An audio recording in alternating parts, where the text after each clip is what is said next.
Rose, are you there?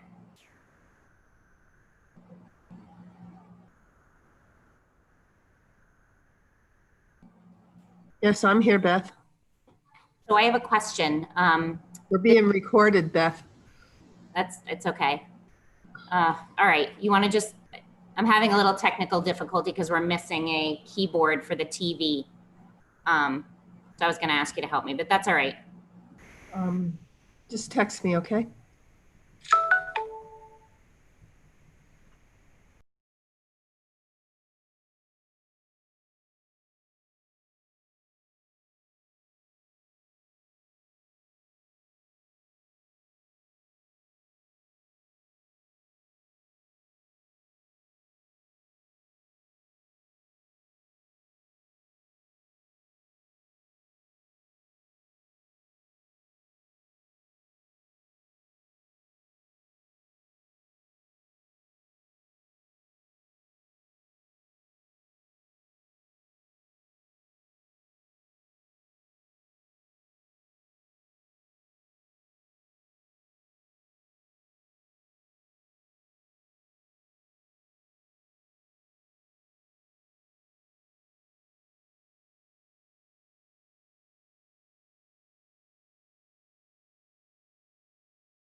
Okay, it is 8:31. I see a number of people on Zoom, but we also know that we have a sizable number of people that are watching live on our YouTube channel. We're going to give it another moment just to make sure that folks are with us, and then we're going to get started. It is so interesting seeing people in their rooms. It's great to see everybody. I see people wearing their masks. Yay, we're excited about that. Thank you for being responsible members of our school community. If you're with people, you're wearing masks, you're keeping your social distance. All right, Laura Kerbal has is that a basketball hoop on your door?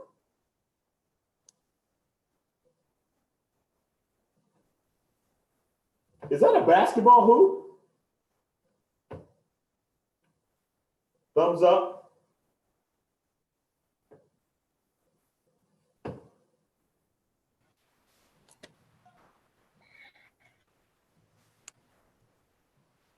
Hey, Laura, I'm going to challenge you.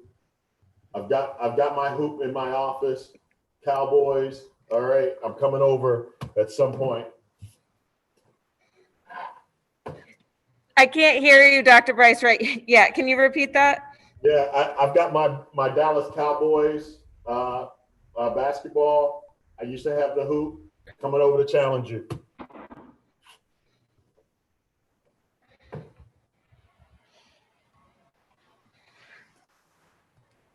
Put you on. Okay, let's see who else is here.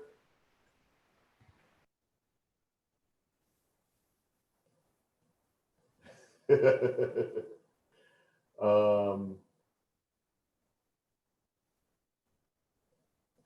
right, let's give it one more minute. One more minute.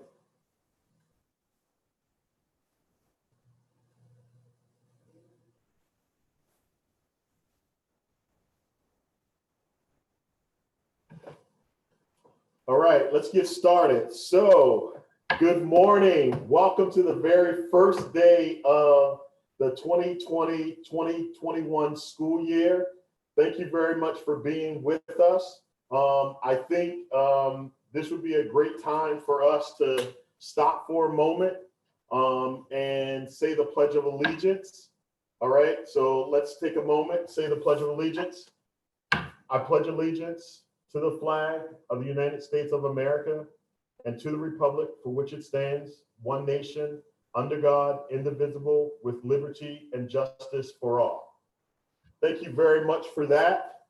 I didn't know how people might feel about that, but can I just ask that, given everything that we've been dealing with, that we all just take a moment of reflection for this past school year. So we're just all going to take a moment of reflection.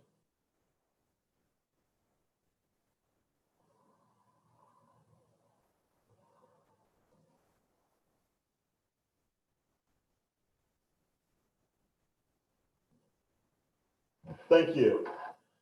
I am so excited to be with you. I think this is about returning to some sort of routine. I don't want to use the term normalcy. People have been using that a lot, but this is about returning to things that we do on a yearly basis, like the start of school, welcome back orientation. It's going to be a little different this year. We have decided that we are going to scale it back and that we're going to spend this first day together having a conversation, talking about, some of the things that are most on everyone's mind. Then we'll get into the academics at some point before school returns. But let me just tell you, as I think about the year, this past year, I think about all of the things that have happened. I think about a commercial space launch from SpaceX with a rocket, going up and then landing on a drone ship, and those astronauts returning to Earth. I think about Tom Brady leaving the Patriots. Not that I'm excited about that in any way, but I do think about that. I think about Black Panther, the actor Chadwick Boseman, who played Black Panther, passing away. I think about that. And then I think about COVID. And I think about how COVID has changed our world. You know, tremendous numbers of individuals, maybe even right here in our own community, that are unemployed. The rash of illness, nearly 200,000 deaths, and the disruption that it has caused to our school district, the state, and nationally. And folks, I think that we all come back today with a level of concern, a level of trepidation. And if we don't admit that, and if we're not honest about that, it's going to make it really difficult for us to move forward. All right. So we have to all understand that we are all scared, right? None of us, right? It doesn't matter how tall you are, how short you are, what size, male, female. If anybody says they're not afraid, then either they're not paying attention to the science, or they're just not being truthful. I think we all have some level of fear and concern. But courage is not the absence of fear or concern. Courage is being able to channel that fear and concern and still, doing what we need to do. But we have to do it safely. And that's what we want to talk about this morning. So there are really three areas that I want to talk about this morning. I want to talk about health and safety. I want to talk about protocols, and then I want to talk about next steps. So let's talk about health and safety. So first and foremost, everyone in every building that comes in needs to make sure that they have gone through the attestation. It is critically important that everyone every day screens. And let me just tell you, I have not been doing that every day. And so I'm going to, as soon as I finish this, go out, make sure that I complete that attestation. We're going to make sure that everyone in Oliver does it, everyone in every school, every single day. We all have to get better with that and really tighten down on that, because that's the first step. Now, thankfully, I'm not experiencing any symptoms. I feel great, other than I'm extremely exhausted from all of the back and forth trying to figure this out, like many of you. But we do need to make sure that we are all completing that attestation, and our nurses have been really good. Ellen has, as the lead nurse, has really been focused on making sure that we complete that, and they can see who has completed the attestation and who hasn't. The second thing, and this is a requirement, is that we all need to wear masks, and we need to make sure that we're wearing those masks every day when we walk into the building, that we're wearing them when we're in the building, when we're around other people. Because I'm in my office here at Oliver, I don't have to wear my mask at the moment. If you are in your classroom by yourself, you don't need to wear your mask at that moment. But it is critically important that when other folks come in, when Diane or Tina or Ed or Kate come into the office, I go ahead and put my mask on. Where's my mask? Oh, sorry, right here. Right? I put my mask on just to make sure that I am containing my any type of aerosolized particles to myself, that they're keeping their particles to themselves, and that's how, as a shared community, we're going to be able to work through this and help everybody to be successful. Social distance. It is critically important that we all social distance. So I know that we have missed our friends and colleagues. We want to see them. We want to spend time with them, but we have to do it safely. And so if people are getting too close to you, you should know, hey, we need to social distance. We need space. Everybody should be in space. One of the directives that I issued today, or actually issued it yesterday, was to make sure that there were no large group staff meetings or faculty meetings. I visited one school where I saw a number of chairs set up in the gym. We had thought about putting everybody, socially distanced in the auditorium and things like that. But what I want is I want people to be in smaller groups, just not those larger groups. And so hopefully that is occurring. And if not, please go to, break up and go to those smaller groups like I've asked. One of the things that has come up, and it really came up very late in the summer, and it has been a significant cause for concern for not just our district, but all districts over the state, is the issue of airflow. And so let me talk to you about airflow right now, what we're doing, what we expect to do in the future. So we have our contractor in district that is going through, looking at all of our equipment, looking at all of our machines. We've changed all of our filters, and we change our filters.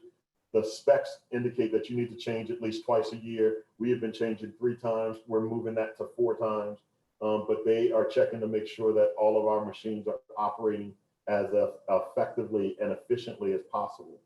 Even with that,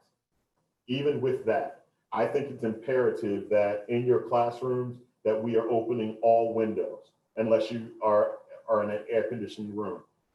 That we are, where necessary, we're adding box fans, which are designed not to blow air into the room. We actually want to move airflow out of the room. And so with that, in that regard, it is important that we also have cross ventilation, and we're opening the door and we're having the box fan in the window. So it's bringing that air from in the hall through the room out and venting out the window. So that is critically important. Additionally, with the airflow, we want to make sure that the box fan is not blowing directly on anyone, whether that be a staff member or a student. Because again, your safety is the most important priority. We'll get to the academics, but we need to keep you safe. We need to keep our students safe. Then we talk about hand washing and cleaning surfaces. Critically important. We need to make sure that all staff are washing their hands multiple times a day, that our students, when they come back, are washing their hands multiple times a day. To that end, we have checked all faucets and sinks in all buildings. So we're going to do a test. Sometime today, if you are in a classroom that has a sink, please check to make sure that you have both hot water and cold water. And you're going to send that email, right? And here's what you're going to do. You're going to send me an email. You're going to tell me, this is Mrs. Jones. I'm in room 2 at Coat Andrews, and my hot water is working, or my hot water is not working. You're going to send it to me. You're going to send it to your principal, right? Same email, your principal and the superintendent. All right. And let me tell you that our facilities folks have told us that you're going to have to run the hot water a minute just to make sure that you get it. But let's do that and check that out today. We will also make sure that by the time students arrive, that there are paper products for your sink, as well as antibacterial hand soap. So we're going to make sure we do that. Students should wash their hands 3 or 4 times a day during school. You should do the same. And there will be hand sanitizer. Look around your room. There should be hand sanitizer stations in your room. If they're not, also add that to the email for your principal and myself, because that's information that we want to know, but we believe it should be there. What else? I think that is it about hand washing. Here's the next thing that we want to talk about: surfaces. So right now, initially, and I've said this a couple of times, but initially when COVID broke out, there was this a significant concern that the virus was transmitted by surfaces. So when we were going out to the grocery store, we were actually coming home, and well, first of all, we were going to the grocery store, we were masked up in some states, and we were wearing gloves. We were also wiping down all of our containers and our food products because there was a concern that the virus would live on those surfaces and potentially infect folks. So Dr. Bromage, who is a leading expert dealing with the issues related to airflow and things like that, who's been working for the state of Rhode Island and some other states, we no longer believe that. It's not that surfaces cannot be contaminated. It's that the level of transmission from surfaces is relatively minor. I think he put it at 5%. The biggest way that the virus is transmitted is it is transmitted by people being asymptomatic and not wearing a mask and actually, interacting with peers and colleagues and, not being socially distant. So that's why we see such an outbreak at some of the colleges down south and in Florida and Georgia and Alabama, because they're all standing around a keg, having a kegger, and not wearing masks and so not being socially distant. So we want to make sure that as members of the school community, that we're not doing those things in our private life, and we're not doing those things professionally when we're physically in buildings. And if we are not doing those things, that really decreases the likelihood that we're going to have a transmission episode. All right, so that is health and safety. Let's talk about protocols. Oh, well, hold on, one last thing. So because wipes, right? And so anybody, any person who's tried to get the Clorox wipes and the other antibacterial wipes has to know that I think they're on back order until like sometime in 2021. And so we've taken a different tack. I've asked our facilities and our budget office to procure spray bottles for everybody. And so every classroom, every desk is going to have a spray bottle. You're going to have a roll of paper towels. We have an abundance of disinfectant chemicals that we can provide to each of you in the spray bottle. You would spray it not first on the surface, actually spray it on the paper towel, use the paper towel to wipe down the surface in your room. And that is in addition to the expectation that our custodial staff are going to be in your rooms, cleaning, disinfecting throughout the day, as well as into the evening. And so we just want to give you that additional, kids in your class, a kid sneezes and you want to wipe down the desk, that would be something that you could use that for. But you certainly would not have the primary responsibility for cleaning your room. That responsibility rests with the district, and we will make sure, and our custodians have done a tremendous job. If you see our custodians, please thank them for all the work that they've done over the summer to get our buildings clean. Our buildings look good, they are clean, but now the challenge that we are going to have is we have to keep those buildings, those buildings and those classrooms and offices cleaned and disinfected each and every day, along with the restrooms. And so we'll do that. So let's talk about protocols, and we'll also talk about PPE. So in terms of the protocols, there are going to be protocols that every school has, and I can give you 3 right now. So there are going to be protocols that you need to put in place for the arrival of students. We can no longer have 300 or 500 or 700 kids all standing outside at the same time. The bell rings, they all rush the doors and walk through the halls to their classrooms.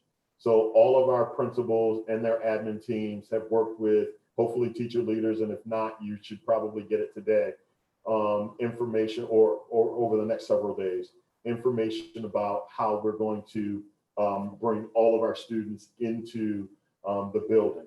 In order to do that, we have widened or lengthened the amount of time that students have, that parents have for drop-off and for when buses arrive and when school starts.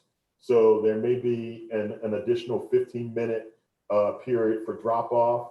There will also be different entrances that different grade levels will utilize. And all of that is an attempt to reduce the number of students that are coming into the building at one time, so that we don't have large numbers of students congregating in the halls.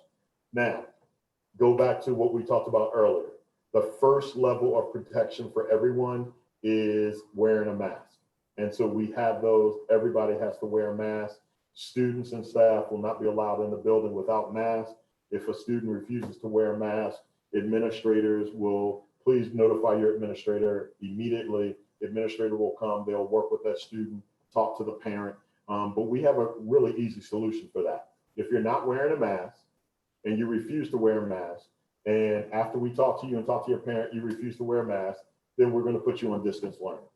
All right. And so we're going to be very clear about that. It's not punitive.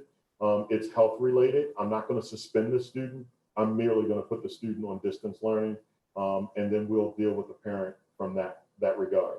But I do want us to make sure that everyone is wearing the mask properly. The nurses will show you that, but we all know it's supposed to cover the nose as well as the mouth. So what else in terms of protocols? So the first protocol is the arrival protocol. There's going to be a protocol that principals and admin teams establish for when students will be able to, and teachers, when you will be able to utilize outdoor classrooms, right? So if you look at all your campuses, there's at least one tent on campus. I don't think that should be the only outdoor classroom. I believe that there should be other years or other areas on campus that you might think about utilizing for outdoor or outdoor learning space. That is going to work for us when we have bright and sunny days like we had yesterday. Today, I don't think it's going to work so much because the forecast is for rain for the rest of the day. And so we're going to have to really juggle those outdoor classroom assignments. And so that's going to be a protocol that your school leaders will have a protocol for that. They're also going to have a protocol for lunches. And so lunches will be served in classrooms. I think KMS is doing something in the cafeteria where they have sectioned off the cafeteria, but students are still in their stable group, but they are separated by dividers and by 14 feet, which is perfectly permissible by the RIDO guidelines as well as the RIDE guidelines. And then I think the last protocol that we need is really a focus on working, how are we going to provide instruction and high quality teaching and learning to all students, and we certainly are working through that, and your principals will speak to you about that later on, either this week or next week. But that has to be, at some point that becomes a focus, but we can't get to that point until we get all of these rituals and routines, these protocols in place. So that's first and foremost. The next thing I want to talk to you about is what our next steps are, right? So I'm just even writing myself the title.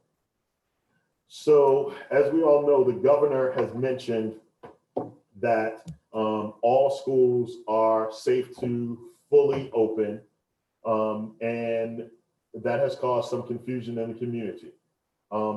We are going to address that tomorrow evening at a special school committee meeting to discuss our reopening plan. Please plan on joining us. It's a virtual meeting, but please plan on joining us for that discussion. Right now, we do not have, we believe that, first of all, we believe that our plan is a solid plan, but just because we think it is a quality plan doesn't mean that we can't take another look at it and seek to determine, are there some tweaks to it or some minor revisions. And so we will do that over the next probably 36 hours before we get to the meeting tomorrow evening. And it's a late meeting. I think executive session starts at 7:30. The meeting's open session begins at 8, to just make sure that everybody has a chance to participate. The state, now that the governor's made a decision, they're out of it. And now it really becomes myself as the superintendent, the school committee, engaging in a conversation, and making sure that we can do what we've said all along, which is we are going to do our level best to ensure the health and safety of students and staff. That is my first priority. Without you being well, none of this works. And so that is ultimately the first thing that we need to consider. And so to that end, we will take a look at our model. I think our model at the middle school, I think our phase-in model at the middle school, or our hybrid model at the middle school and the high school, absolutely makes sense. I think over the next 36 hours, we're going to take a look at the elementary model, and whether or not the idea of doing some sort of phase-in at the elementary level makes sense. I don't know if it does, but I think we're going to take a look at that. And so I just wanted you to know early on that we're going to look at that, and we'll have more information by tomorrow evening. Lastly, let's talk about sort of how we feel as we go through all of this. Folks, I've been on the phone, I've been on conferences with folks, every day for, it feels like 6 months.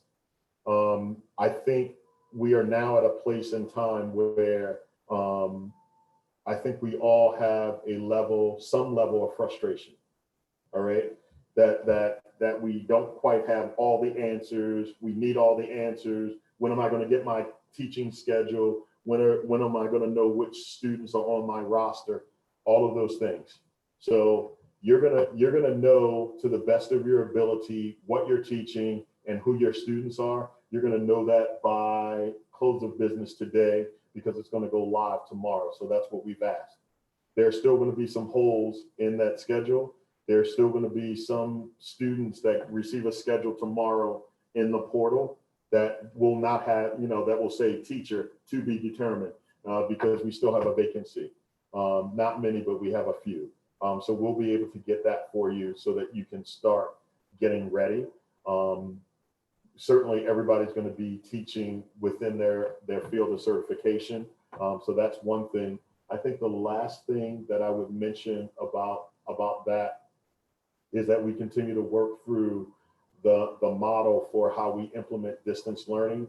One of the changes, right? So we know at the elementary level that the students that have selected, so let me tell you that about 25% of our student population will be working with us fully distance learning. So that's right now about 850 students. And it started at about 790. It's gotten up to 859. I think it's about 850 right now. Those students at the elementary level will have standalone distance learning teachers. At the middle school level, the teachers will actually have a distance learning section of students to teach, as they also teach other students that are there in the hybrid, partially in school or partially out of school. And at the high school level, we know that the teachers are responsible for all of the students in the hybrid and the distance learning. To that end, after a lot of conversation with BWEA leadership, as well as teacher leaders at the high school and the admin team at the high school, we have decided that we're going to add a virtual support day that is primarily, that is only at the high school level, but that virtual support day is intended to give high school teachers the opportunity to give some individualized and small group attention to students that are fully distance learning at the high school. And so with that, we think it is going to really strengthen the level of support that we can provide for these young people at the high school.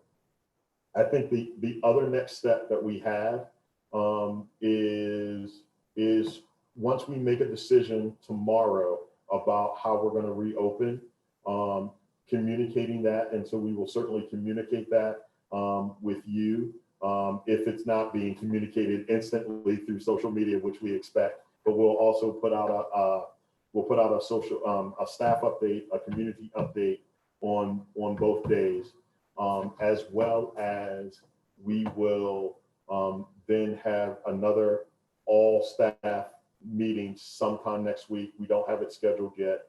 I'm thinking it will be September the 11th, but we will try to get it done at that time. Two other things that I just want to mention, and then I'm going to release you and allow you to go back. And BWEA should have been notified that they will be able to start their meetings early. The one thing that I would share with everybody is that principals have an expectation that staff will be are ready and available at 11:30. So that's the hard stop for everybody. So BWEA can get started early and we can go from there. Two other things, and I do think we're gonna do, because I see recognitions in my email. So I think we're gonna go over recognitions really quickly, because I think any chance we get an opportunity to celebrate right now, we need to. Let's talk about some of one of the things that we haven't talked about that I just want to mention, but Diane Santa, Tina Fogel, Rob Hanlon, and Ed Clark will go into more detail next week, is our work over strengthening diversity in our district. So we know all over the country there has been unrest. There have been what I call the murders of individuals at the hands of the police that have been problematic, and we know all of that. We are very clear that the police officers that we have, Keith Medeiros and Brody and Joel Harrington, are great SROs. We're very happy to have them. We have a really strong relationship with our law enforcement partners, and we want that to continue. So we're very thankful for that. But our diversity work was not really focused on our work with the police. It was focused on what we heard from the community, what we heard from students, what we heard from members of the broader community, as well as staff, about making sure that in very specific ways, our curriculum was representative of the rich diversity that is America. And I keep saying, and by the way, as a superintendent, you would think I would have the ability to just say, oh, we're gonna have this novel. And I keep getting shot down because I actually want Zora Neale Hurston to be one of the authors, and she has not come up on the list yet. And so I'm okay with that. But what we worked on this summer in 4 groups was we worked on looking at the curriculum and the reading list at the high school to make sure that those, that what we call the academic canon is diverse and representative. And we worked with students on that, and they gave us some suggestions. I know Patrick Jackson at the high school looked at some of those lists, gave us some feedback. And so we continue to work on that. We also worked on creating what we call a framework, a social emotional learning framework that really helps young people to understand who they are and their identity, to become who they want to be, and move them through a course of information that allows them to become active participants in our community, because that's what we want. That's what we need in a democracy. We need people to be active participants. We need everybody to vote and to hold government officials accountable. And so that's what we want for our young people. So that's one part of it. Sorry. Another part of our efforts focuses on making sure that we have professional development that is diverse in terms of making sure that we understand the students that we are teaching, that we are able to build relationships and relate with them, and that it is culturally appropriate, right? Whether it be for ethnicity or for race or for socioeconomics. There are, I tell people this all the time, right? So America is really a place where there are so many things that are great about America, and we're doing really well. And then there's some other things that we all have to admit that we can do better, and that we can strive to create that more perfect union, right? Don't forget, I was a high school social studies teacher, so I really believe this. And so it is important for all of our staff to think about the importance of how we interact with young people. To that end, I have required, so it is required that all elementary schools have morning meetings somewhere in their schedules, because that's an opportunity for teachers to spend time with young people, to get to know them and to have rich discussions. And one of the things that we saw last spring was that teachers were having breakfast with their students or lunch with their students at the elementary level. It was a choice that teachers made. We're not certainly requiring teachers to have lunch or breakfast with their students right now, but we are requiring the morning meeting concept to be implemented school-wide in all of our elementaries. We're also requiring advisory to be implemented at the middle school and at the high school level, because we believe that advisory will also give our middle school and high school students an opportunity to discuss world events, to really start to share and to learn who they are as individuals.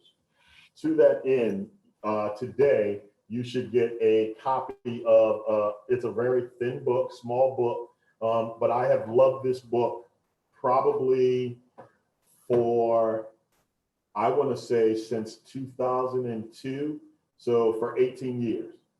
It is a book that really focuses on thinking differently about how we interact with young people and what they know and what they're capable of.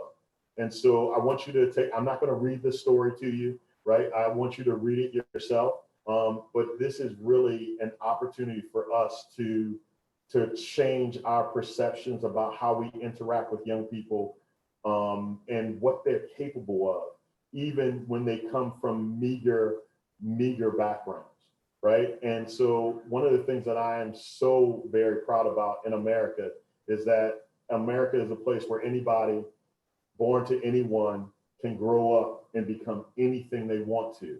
And that starts with education. It starts with what happens in your classroom. It starts with seeing the possibilities even in students that may not, that always come with everything that we would want to give our own kids. So read that, and we'll be back next week to talk about it. Really short read, but really impactful, to the point where it's been one of my primary books for the last 18 years. And then here's the last thing that I would say, and then I'm going to turn it over to, I think, hold on, Tina or Diane, are we doing recognitions today? Thumbs up, or are we not doing? I thought you had wanted to wait, but it's up to you. All right, so we'll wait on recognitions. We'll do recognitions next week. All right. And so here's the last thing that I just want to share with everybody. So we're here. We are going to do our absolute best to make sure that we take care of everybody. If there is ever anything that concerns you, ever anything that you feel like maybe we're not quite getting it right, and I've had people email me all over the summer, and some of the emails start with, Dr. Bryce, I thought long and hard about emailing you. I hope you don't take offense. I don't take offense, right? People are emailing me and they're just saying, hey, I'm really scared. How do we deal with this? And my response is, we deal with it together. So one of the things that I would say, and I don't know if everyone here has ever had the awesome opportunity to be on a team, right? But I can tell you that if you are a teacher, you're on a team. You're on the second grade team at Colt Andrews. You're on the third grade team at Rockwell. You're on the sixth grade Lightning at, and I don't know if it's really sixth grade Lightning, but you're on the Lightning team at KMS. You're in the social studies department at the high school. You're on a team. So everyone in this district has been on a team. You're on the custodial crew, right? You're on the maintenance team. You're on the central office here at Oliver. Everyone here is on a team. And teams work best when we take care of each other. Teams work best when we look out for each other and when we are supportive. We're not going to have all the answers. We need flexibility, right? but if you have a question, you have a concern, the first thing I want you to do is I want you to look for someone on your team. It might be a teacher leader. It might be the department chair. It might be the curriculum coordinator. And just say, hey, I've got a question. If they can't answer it, go to the principal. If the principal can't answer it, come here to district office, right? Now, there are some things I want you to come directly to us. So if it's a HR issue, please go directly to Tina. If it's a curriculum issue, go right to Diane. If it is a student support special ed issue, go right to Ed. If it's a technology issue, right to Rose. But you always, I just want people to remember that given how much information is flowing, it is always better to start at the level nearest the classroom instead of the other way, unless there is something that is so pertinent. All the HR, all the budget stuff, all the payroll stuff goes directly to Tina. Absolutely. But everything else, if you can get the answer as close to the classroom as possible, that works. You can always email me. I have an open door policy. I have an open email policy. So please continue that. Don't forget to check your classrooms for hand sanitizer, check your sinks. Email myself and the principal if either one is not there or is not working properly. And then lastly, folks, we're going to get through this together. I don't have all the answers. I don't know exactly what it's going to look like, but I know we're going to get through this because I know how well you did last spring with distance learning, and we did that on the drop of a dime. And so I have full confidence. It's just like I wrote when I borrowed that sentence from General Eisenhower, right? I have full confidence in your skill and your ability. This is, I don't use the term lightly. This is something that is akin to a battle. We don't have all the answers. We don't know where the virus is lurking. All we can do is take all necessary steps to keep ourselves, keep our students safe, and to work hard to make sure that they get the quality education that they deserve. Thank you for your time. I hope that today is productive. I know that later today, you're going to talk to BWEA, probably in the next 5 or 10 minutes, but they'll give you that information. Just make sure that everyone is back and ready for 11:30. And I believe that the nurses are going to do a COVID PowerPoint with everyone today. I look forward to this year, even though it looks different. I still think we're going to be successful. I still think that we are on our way to becoming top 5 and 5 as a school district academically in Rhode Island, and it all starts with each of you. I'll be back sometime next week where we will do a more traditional orientation PowerPoint. Thank you very much. Welcome back. Let's have a great school year.